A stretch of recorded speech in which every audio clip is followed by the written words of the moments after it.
Welcome to a half hour of mindwebs, short stories from the worlds of speculative fiction.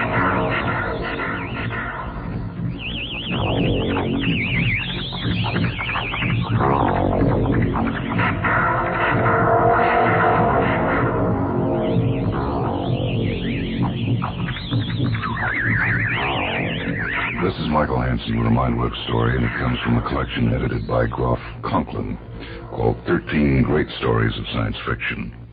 This is Allegory by William T. Powers. The Research Guidance Center was always busy near the first of the month, for at that time the allotments for research funds were computed and distributed, and the beginning of the first week's run of guidance checks was starting in the big computers in the sub-basements. On one Monday morning, the third of the month, John Mark received a communication that had a considerable effect on his stability rating for some 2 weeks, after which, of course, it didn't matter. Mark was sitting at his desk in the incoming office coding requests to initiate research. His task was mainly routine, consisting of translating various types of requests into language the computers could understand. Only 1 out of 50 requests required any real thinking, and no more than 1 out of 1,000 called for any kind of personal contact.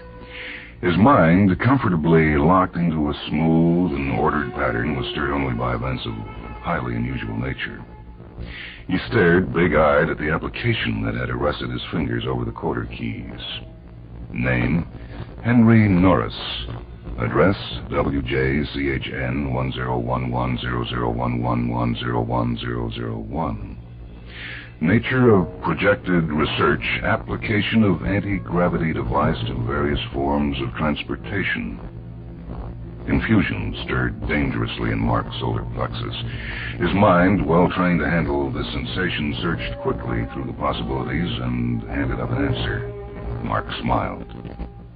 Carefully, he red-penciled 2 words in the application and wrote in 2 more so that it read, invention of anti-gravity device for various forms of transportation. Then he stamped the application, rejected science physical, and data not subject to rational investigation.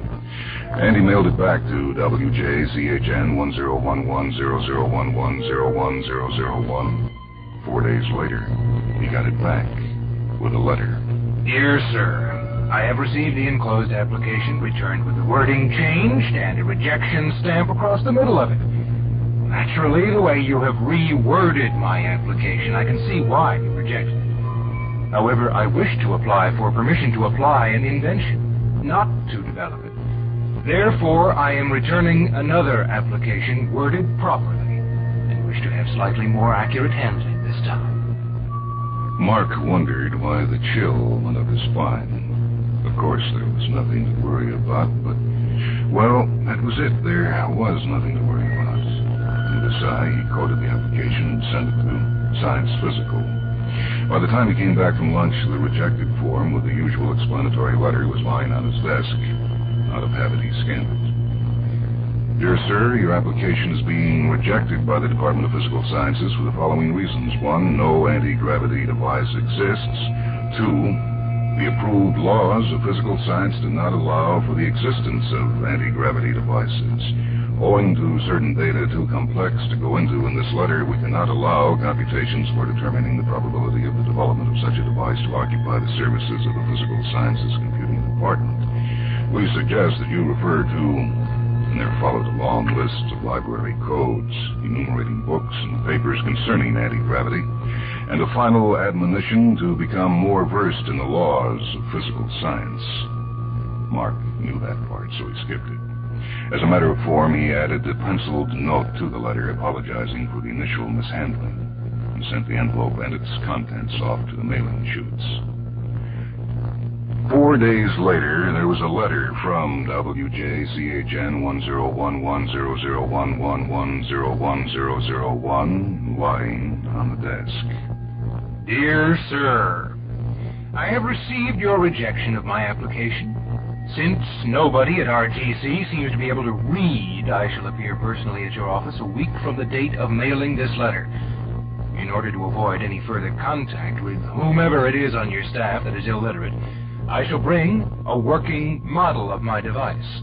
And perhaps, by drawing suitable colored pictures and limiting my vocabulary to the 8-year-old level, I shall be able to make you understand that I have an anti-gravity device that I wish to apply to various forms of transportation, and that I do not want my application handled by chimpanzees who happen to know how to type. If the computers say that the device does not exist, that is their privilege. But what the computers say seems to have very little to do with reality. I'll see you next Tuesday at 2 o'clock in the afternoon. Or if that is beyond you, roughly halfway between lunch and quitting time. Sincerely, H. Norris. An extremely uncomfortable feeling swept over Mark at the phrase, "What the computers say seems to have very little to do with reality." For a moment he considered calling medical, but reconsidered when he thought that the poor fellow was probably quite frustrated, and the letter was, after all, a form of catharsis. It might be amusing to see his device anyway. On the way home that evening, Mark happened to look up as the evening jet from Sydney whistled overhead. It always went over about the time he was waiting for the 40830, and usually he just accepted it as part of the trip home. But today he watched it out of sight, disturbing little thoughts stirring in his brain. Supposing the jet had gone overhead without making that seltzer bottle noise on anti-gravity beams, would he have noticed?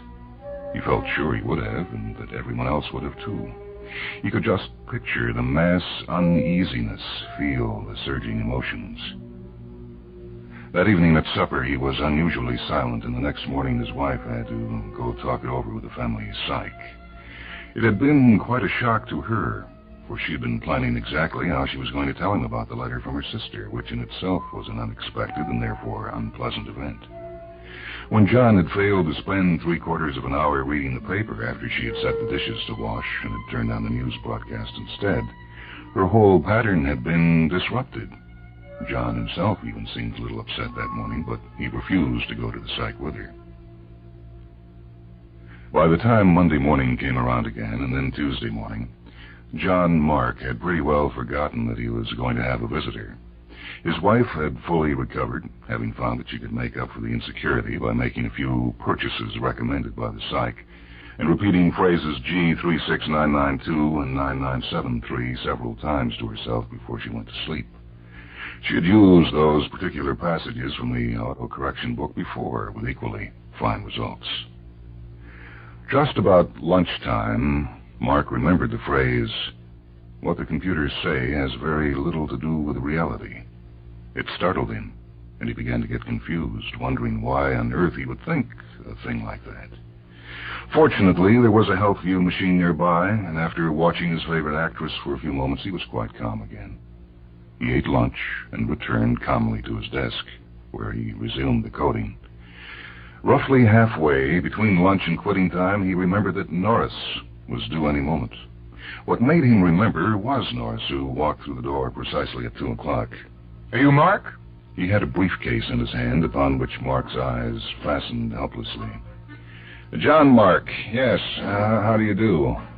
Remembering his manners, he waved at the visitor's chair. "Sit down. Well, sir, is there some difficulty I can help you iron out?" Nuts. You no more care about helping me out than you care to slit your own throat. I brought the model. Norris never questioned that Mark knew who he was, and Mark did not even think of asking. "Well, where is it?" Norris paused and looked at Mark with what might have been pity for an instant. Then he shrugged and gave the briefcase a shove toward Mark.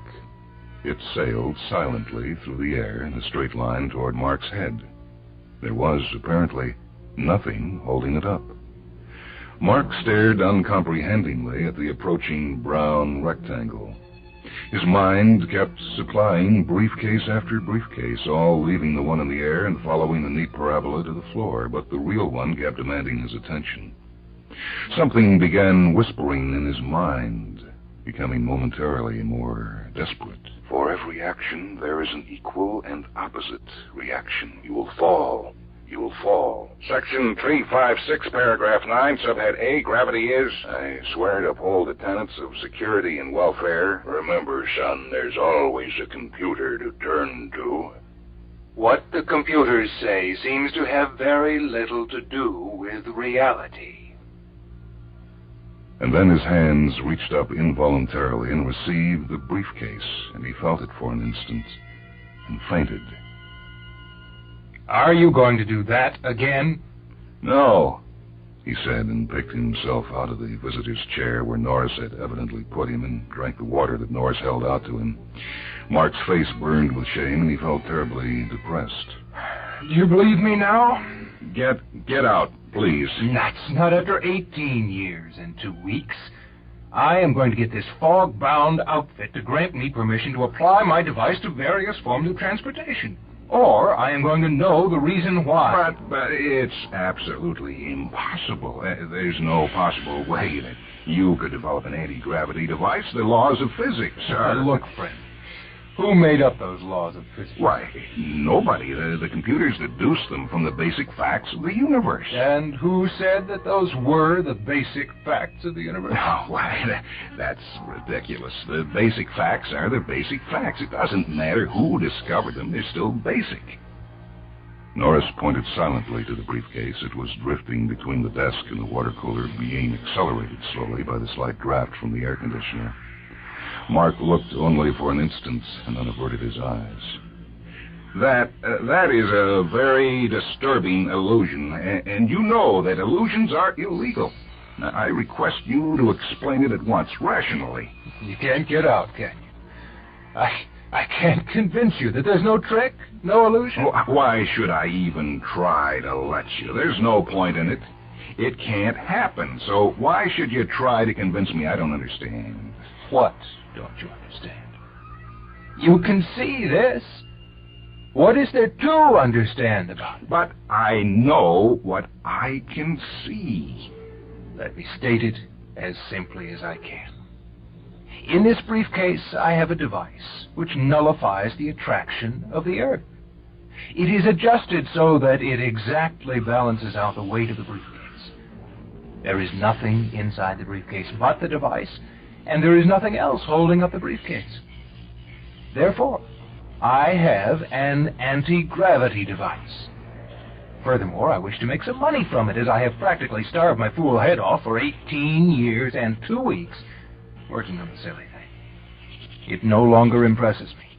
All I care about now is being extremely wealthy, so I do not have to starve while I am inventing my force field. Do you understand that? But you cannot invent a force field either. According to the laws of physics, there can be The laws of physics again. I'm not going to throw away my plans just because some bollocks-up computer says I can't see something obvious. I could have you thrown in prison for that. You shouldn't say things like that. The laws of physics are all that preserve our sanity toward the real universe. There's no other way of looking at reality that won't lead to psychosis. You know that as well as I do. It's one of the basic facts of life. And I suppose the computers figured that out for you, too. And did the computers also tell you to believe everything the computers said? Now, who do you suppose told you to believe the computers when they computed that you should believe them? The computers? Nuts! Nuts is an archaic expression. You need a trip to your psych. You ought to go right away. Your mind is in danger. Stop it, please. You are destroying my faith in everything I believe in. Why do you have faith in it? Because you were told to have faith in it? Do you ever think for yourself? You're psychotic. Mark reached for a buzzer on his desk. Norris caught his wrist. That won't do any good. I can rate AAA on any psychometric. I am not psychotic, and neither are you. The only trouble is that you've accepted a very limited reality, and you've done it because you're afraid not to. Why is it so painful for you to look at this? Mark took a deep breath and got a grip on his tottering sense of reality. Quite carefully, he turned to the only source of comfort he could find. The law of gravity needs no proof. It has been tested thousands of times by competent authority, and it has been proven to be just what the computers say it is: mutual attraction between any two material bodies. We can consider the subject of the law of gravity to be closed. No further data is needed at this time by the computer, and the computer is so designed as to indicate when more data is needed to keep the system self-consistent and in accord with the real universe. That sentence appeared in nearly the same form, although with different contexts, in nearly every section in the Book of All Knowledge. Mark had completed his reading of the Book of All Knowledge years ago and remembered only the basic principles of it. But he knew that somewhere was the knowledge and the logic that would prove this incredible man with his incredible toy to be a faker, an illusionist, a psychotic. If he could only remember more. In the midst of his whirling confusion, he had a sudden inspiration. Look, I suppose it is unfair of me to doubt my eyes, but there might be one thing you haven't thought of. What do you suppose the other departments will say? After all, this is a rather revolutionary device, and they should be consulted. But this device is concerned purely with the laws of physics and mechanics. It has nothing to do directly with the other departments. You know that nobody asking permission to apply an invention has to submit to the approval of the whole RGC. You yourself said that this device does not seem to be covered by the recognized data in the Department of Physics. And since it doesn't, we must investigate all the data and make as fair a decision as possible. All right. Well, go ahead. But remember, I'll be right here to make sure you tell them what you've seen. Tell them it doesn't fall. Mark went to the intercom unit and punched the psych button. He said, I have a man here who says he's invented an anti-gravity device. No, wait a moment. He has brought a briefcase with him that floats in the air. Yeah. No apparent support. Quite interesting, but, well, there's nothing in the laws of physics to justify it. I can't really throw the fellow out for owning it, but what do you think about granting permission to apply it to various forms of transportation? Norris moved closer and caught the answer. Absolutely not. I don't even have to put it in the computer. Anti-gravity would cause widespread insecurity that would wreck the system. Can't go around destroying reality like that, you know. Tell the fella he'd better hide the thing and forget it. Tell him he can come up here for a little talk if he wants to. Must have been quite traumatic inventing a thing like that. Is he there now? Yes, I'm here. What do you mean it must have been quite traumatic? I enjoyed every minute of it. Are you trying to tell me I can't do it? Well, if you put it that way, sir, yes, that is exactly what we'll have to do. Of course, you can appeal this decision, and we'll feed the data into the computer. However, I can tell you that the Psych section computer is set to reject automatically anything that interferes with the decisions of the physical sciences computer. I'm afraid you'd better go spend a few weeks with a Tri-D Health View machine, or turn your talents to something more productive. After all, there's practically an infinite number of undiscovered connections among the data in the Book of All Knowledge. The computers only know what could be found there, fascinating things. All right, that's all. Oh, if physics changed their decision about anti-gravity, would you change yours? Probably, but of course we'd have to check with medical, too. After all, the physical health of our people is just as important as their mental health these days. Medical was quick and to the point. They happened to contact a man with a good memory. Oh, we've had these calls before, Mark. The decision is straightforward. It seems that a Dr. Summers about 50 years ago fed the data into a computer just to see what would happen, and found that no human being could withstand the stresses of anti-gravity flight. Plays hop with the endocrine balance, the blood pressure, respiration rate, and so on. Anyhow, we have a lot of data from psych that says that the introduction of a non-physical thing like that would immediately produce mass psychosis. What did Commerce say? I haven't called him yet. Well, thanks. See you later, Jim. Then Mark punched another button. Yeah, this is Commerce. What sort of thing? Well, he says he's got an anti-gravity device, and it's in this briefcase that's floating all over the room. Holy cow. It gives me the creeps to think about it. No, I don't think we've ever computed anything like that before. Wait a minute. The channel you need's open right now. I'll be right back. After a wait of several minutes, the voice resumed, shaken. Listen, you'd better confiscate that gadget, Mark.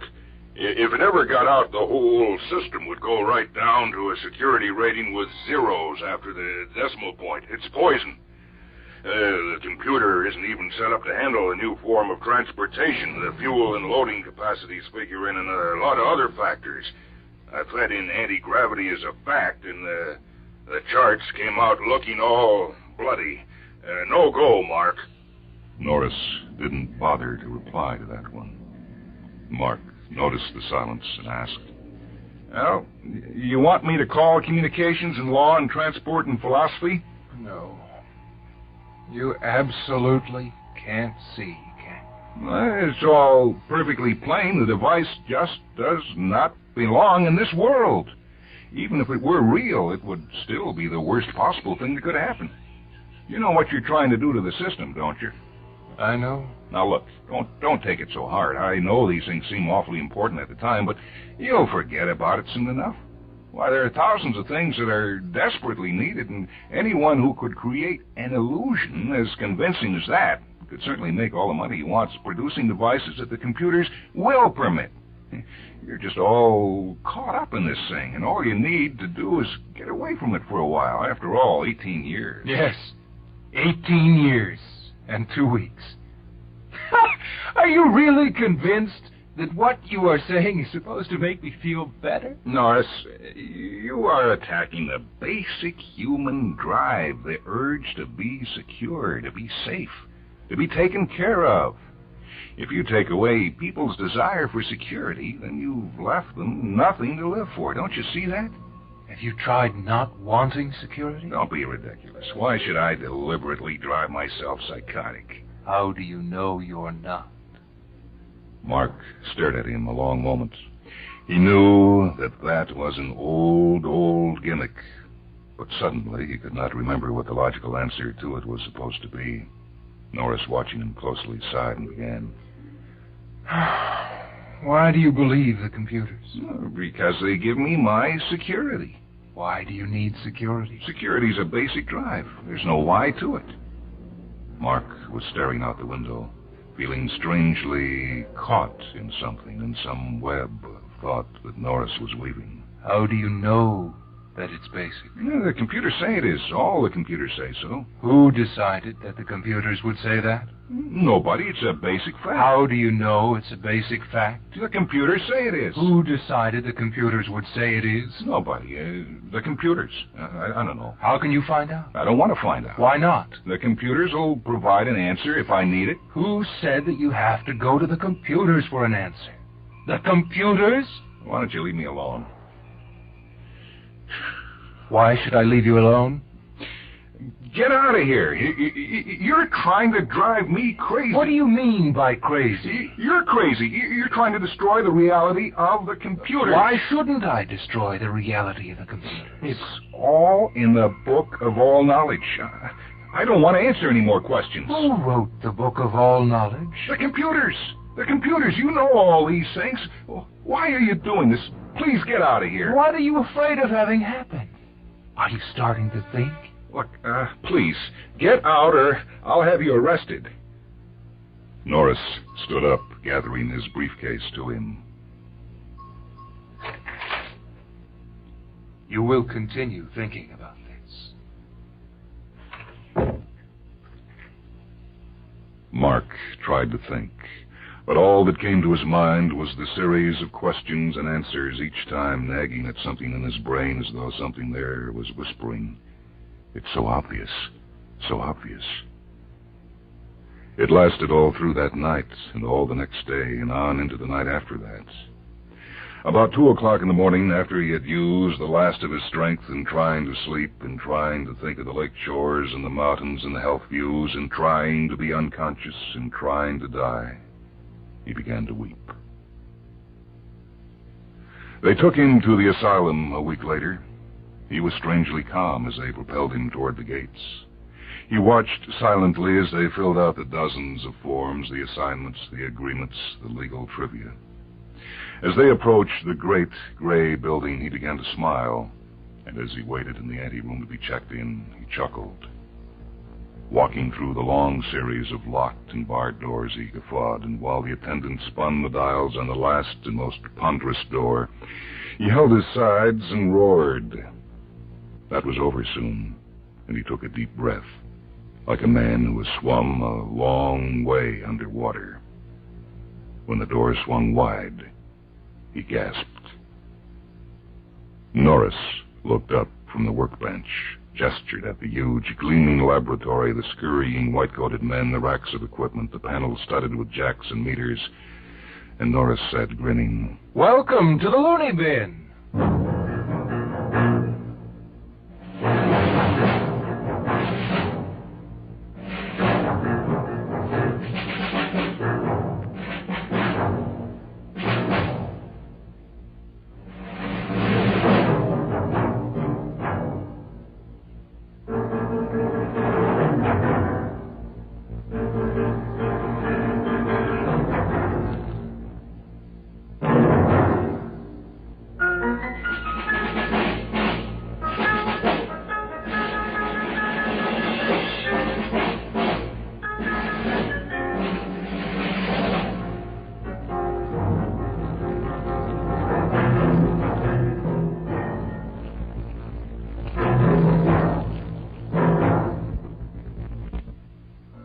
From the volume 13 Great Stories of Science Fiction, a collection edited by Groff Conklin, you've heard Allegory, written by William T. Powers. I'm Michael Hansen. Reading with me were Jim